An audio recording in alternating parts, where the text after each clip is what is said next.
Meet the cheapest new car you can buy in the UK right now. £5,995 Dacia Sandero. On the surface, this no-frills machine looks an ideal fit for these austere times. But even at £6,000, would you really want to own one? We might not like to admit it, but what other people think plays a vital role in our car buying decisions. Nobody wants to look like a cheapskate. It will constitute a big blot on the Sandero's copybook if the general public thinks it looks like some weird refugee from the depths of the bargain basement. So, let's ask them. This is the Dacia Sandero. Yeah. What do you think of it? Looks good. I like the look. I've heard the name before. Have you ever heard of the Dacia Sandero? No. What do you think it is? I have no idea. Japanese. Or no, probably Czechoslovakian or something like that. How much do you think it would cost? I have absolutely no idea. It's actually £6,000, and that makes it Britain's cheapest car. Would you buy it for that kind of money? I probably wouldn't, no. There's no central locking, no electric windows, no air conditioning. Okay, lots of negatives there then. The Sandero is based on the same platform as a late 90s Renault Clio. But it can still give today's super-sized Super Minis a run for their money on raw cabin space. Is it as practical though? As Dacia proudly proclaims in its promotional blurb, the car can sit 5 adults. It will be a squeeze in the back, but you can get them all in there. The boot capacity of 320 litres also compares well with rivals costing far, far more. Predictably, that eye-catching £6,000 price tag only gets you the entry-level model.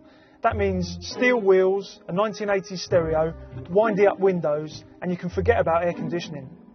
You do get a 5-year warranty though, and sitting in the car surrounded by its tough workman-like plastics, you get the impression that it's built to last. We're going to take a quick whiz around town, followed by a longer drive on some faster roads to see if any cracks start to show. Not literally, we hope.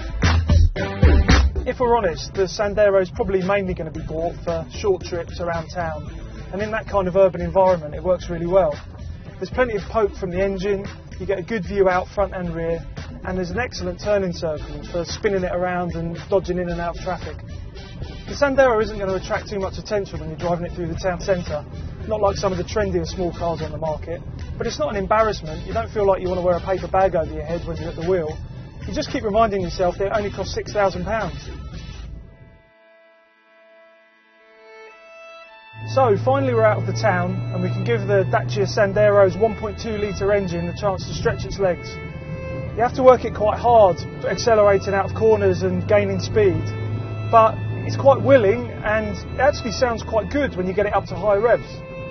The steering has a decent weight to it and it's accurate enough, and the gearbox slots really nicely between ratios.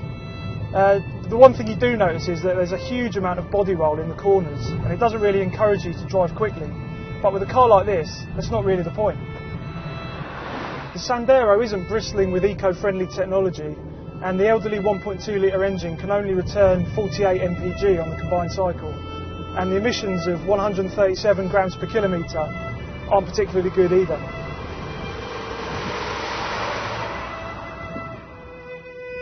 So that's it, we've fully acquainted ourselves with the UK's cheapest car. And despite the Dacia Sandero's extreme back-to-basics approach, we haven't come away hoping never to clap eyes on one again. In fact, the Sandero's windy down window simplicity is almost a breath of fresh air. It serves as a handy reminder of just how much unnecessary gubbins is crammed into modern cars. Most of that stuff is really nice to have, but the Sandero proves that you can manage without it, especially if it means getting a brand new car for £6,000.